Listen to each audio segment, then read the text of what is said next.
So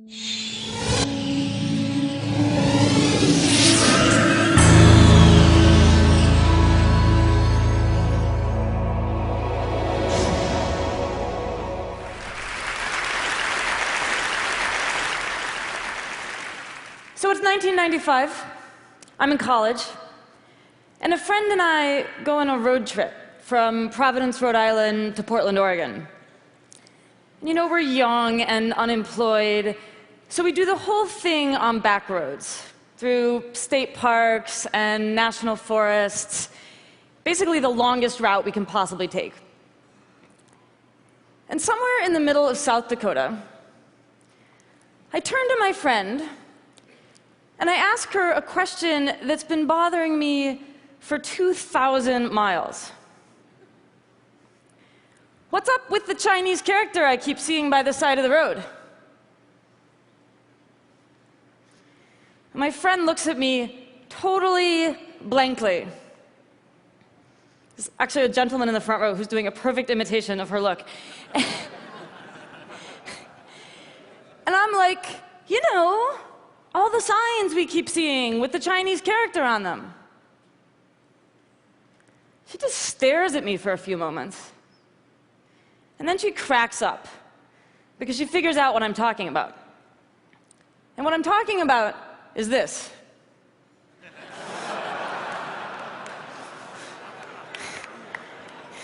Right, the famous Chinese character for picnic area. I have spent the last 5 years of my life thinking about situations exactly like this. Why we sometimes misunderstand the signs around us, and how we behave when that happens, and what all of this can tell us about human nature. In other words, as you heard Chris say, I've spent the last 5 years thinking about being wrong. This might strike you as a strange career move, but it actually is one great advantage: no job competition. In fact, most of us do everything we can to avoid thinking about being wrong, or at least to avoid thinking about the possibility that we ourselves are wrong. You know, we get it in the abstract. We all know everybody in this room makes mistakes. The human species in general is fallible. Okay, fine. But when it comes down to me right now, to all the beliefs I hold here in the present tense, suddenly all of this abstract appreciation of fallibility goes out the window. And I can't actually think of anything I'm wrong about. And the thing is, you know, the present tense is where we live. We go to meetings in the present tense. We go on family vacations in the present tense. We go to the polls and vote in the present tense. So effectively, we all wind up kind of traveling through life sort of trapped in this little bubble of feeling very right about everything. I think this is a problem. I think it's a problem for each of us as individuals in our personal and professional lives. And I think it's a problem for all of us collectively as a culture. So what I want to do today is, first of all, talk about why we get stuck inside this feeling of being right. And second, why it's such a problem. And finally, I want to convince you that it is possible to step outside of that feeling. And that if you can do so, it is the single greatest moral, intellectual, and creative leap you can make. So why do we get stuck in this feeling of being right? One reason actually has to do with the feeling of being wrong. So let me ask you guys something. Or actually, let me ask you guys something, because you're right here. How does it feel, emotionally? How does it feel to be wrong? Dreadful. Thumbs down. Embarrassing. Okay, wonderful, great. Dreadful, thumbs down, embarrassing. Thank you. These are great answers. But they're answers to a different question. You guys are answering the question, how does it feel to realize you're wrong? Realizing you're wrong can feel like all of that, and a lot of other things, right? I mean, it can be devastating. It can be revelatory. It can actually be quite funny, like my stupid Chinese character mistake. But just being wrong doesn't feel like anything. I'll give you an analogy. You remember that Looney Tunes cartoon where there's this kind of pathetic coyote who's always chasing and never catching a roadrunner? In pretty much every episode of this cartoon, there's a moment where the coyote is chasing the roadrunner, and the roadrunner runs off a cliff, which is fine. He's a bird. He can fly. But the thing is, the coyote runs off the cliff right after him. And what's funny, at least if you're 6 years old, is that the coyote's totally fine too. He just keeps running. Right up until the moment that he looks down and realizes that he's in midair. That's when he falls. When we're wrong about something, not when we realize it, but before that, we're like that coyote after he's gone off the cliff and before he looks down. We're already wrong. We're already in trouble. But we feel like we're on solid ground. So I should actually correct something I said a moment ago. It does feel like something to be wrong. It feels like being right. So this is one reason, a structural reason, why we get stuck inside this feeling of rightness. I call this error blindness.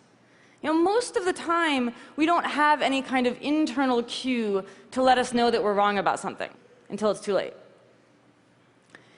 But there's a second reason that we get stuck inside this feeling as well, and this one is cultural. Think back for a moment to elementary school. You're sitting there in class, and your teacher is handing back quiz papers. And one of them looks like this. This is not mine, by the way. So there you are in grade school, and you know exactly what to think about the kid who got this paper. That's the dumb kid, the troublemaker, the one who never does his homework. So by the time you are 9 years old, you've already learned, first of all, that people who get stuff wrong are lazy, irresponsible dimwits.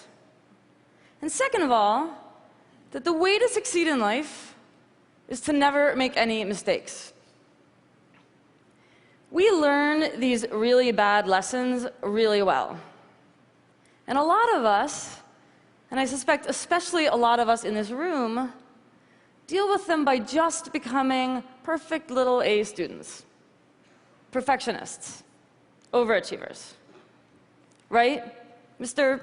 CFO, astrophysicist, ultramarathoner?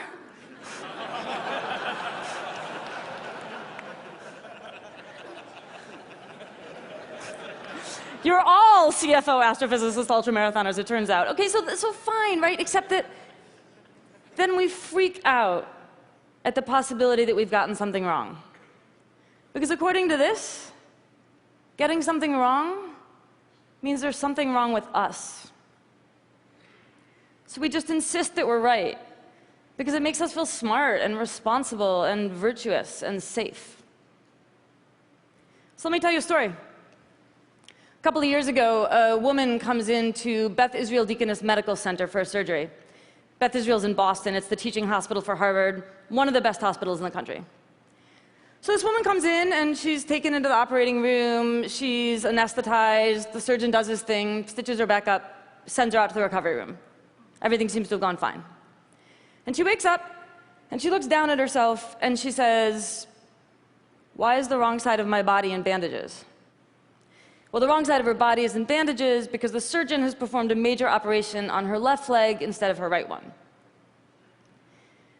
When the vice president for healthcare quality at Beth Israel spoke about this incident, he said something very interesting.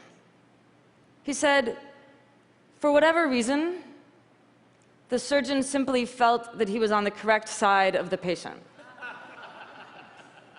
The point of this story is that trusting too much in the feeling of being on the correct side of anything can be very dangerous. This internal sense of rightness that we all experience so often is not a reliable guide to what is actually going on in the external world. And when we act like it is, and we stop entertaining the possibility that we could be wrong, well, that's when we wind up doing things like dumping 200 million gallons of oil into the Gulf of Mexico, or torpedoing the global economy. So this is a huge practical problem. But it's also a huge social problem. Think for a moment about what it means to feel right. It means that you think that your beliefs just perfectly reflect reality. And when you feel that way, you've got a problem to solve, which is, how are you going to explain all of those people who disagree with you? It turns out most of us explain those people the same way, by resorting to a series of unfortunate assumptions. The first thing we usually do when someone disagrees with us is we just assume they're ignorant. You know, they don't have access to the same information that we do, and when we generously share that information with them, they're going to see the light and come on over to our team. When that doesn't work, when it turns out those people have all the same facts that we do and they still disagree with us, then we move on to a second assumption, which is that they're idiots. They have all the right pieces of the puzzle, and they are too moronic to put them together correctly.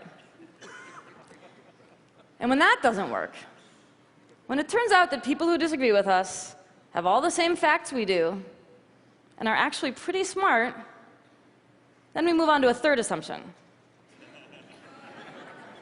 They know the truth, and they are deliberately distorting it for their own malevolent purposes. So this is a catastrophe. This attachment to our own rightness keeps us from preventing mistakes when we absolutely need to, and causes us to treat each other terribly.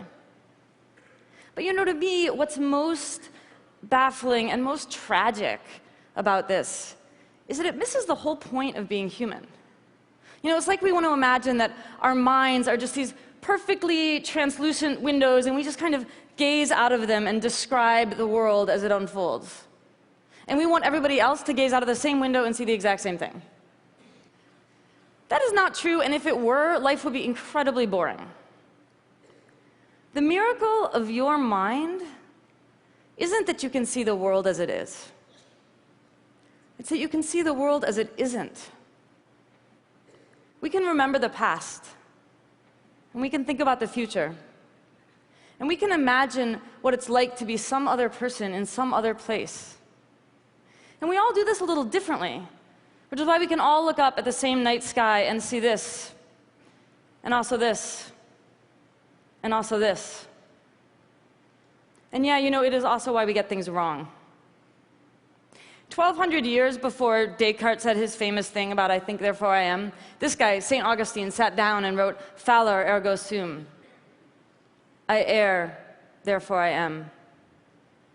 Augustine understood that our capacity to screw up, it's not some kind of, embarrassing defect in the human system, something we can eradicate or overcome.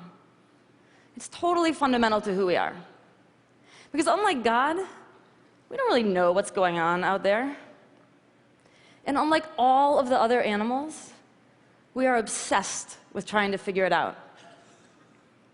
To me, this obsession is the source and root of all of our productivity and creativity. You know, last year, for various reasons, I found myself listening to a lot of episodes of the public radio show This American Life. I'm sure a lot of you know it. And so I'm listening, and at some point, I start feeling like all the stories are about being wrong. And my first thought was, I've lost it. You know, I've become the crazy wrongness lady. I just imagine it everywhere. Which has happened. But a couple of months later, I actually had a chance to interview Ira Glass, who's the host of the show. And I mentioned this to him, and he was like, no, actually, that's true. In fact, he says, as a staff, we joke that every single episode of our show has the same crypto theme. And the crypto theme is, I thought this one thing was going to happen, and something else happened instead. And the thing is, says Ira Glass, we need this. We need these moments of surprise and reversal and wrongness to make these stories work. And for the rest of us, as audience members, as listeners, as readers, we eat this stuff up. We love things like plot twists and red herrings and surprise endings. When it comes to our stories, we love being wrong. But our stories are like this because our lives are like this. We think this one thing is going to happen, and something else happens instead. George Bush thought he was going to invade Iraq, find a bunch of weapons of mass destruction, liberate the people, and bring democracy to the Middle East. And something else happened instead. And Hosni Mubarak thought he was going to be the dictator of Egypt for the rest of his life until he got too old or too sick and could pass the reins of power on to his son. And something else happened instead. And maybe you thought you were going to grow up and marry your high school sweetheart and move back to your hometown and raise a bunch of kids together. And something else happened instead. And I have to tell you that I thought I was writing an incredibly nerdy book about a subject everybody hates for an audience that would never materialize. And something else happened instead. I mean, this is life. You know, for good and for ill, we generate these incredible stories about the world around us. And then the world turns around and astonishes us. I mean, no offense, but this entire conference is an unbelievable monument to our capacity to get stuff wrong. We just spent an entire week talking about innovations and advancements and improvements, but you know why we need all of those innovations and advancements and improvements? Because half the stuff that seemed most mind-boggling and world-altering at, TED 1998,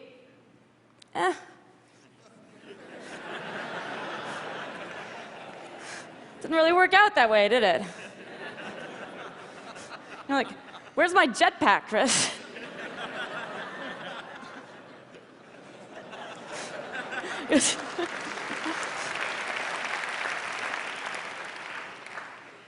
So here we are again. And that's how it goes. We come up with another idea. We tell another story. We hold another conference. The theme of this one, as you guys have now heard 7 million times, is the rediscovery of wonder. And to me, if you really want to rediscover wonder, you need to step outside of that tiny, terrified space of rightness and look around at each other and look out at the vastness and complexity and mystery of the universe and be able to say, wow, I don't know. Maybe I'm wrong.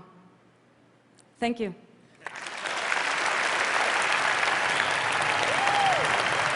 Thank you, guys.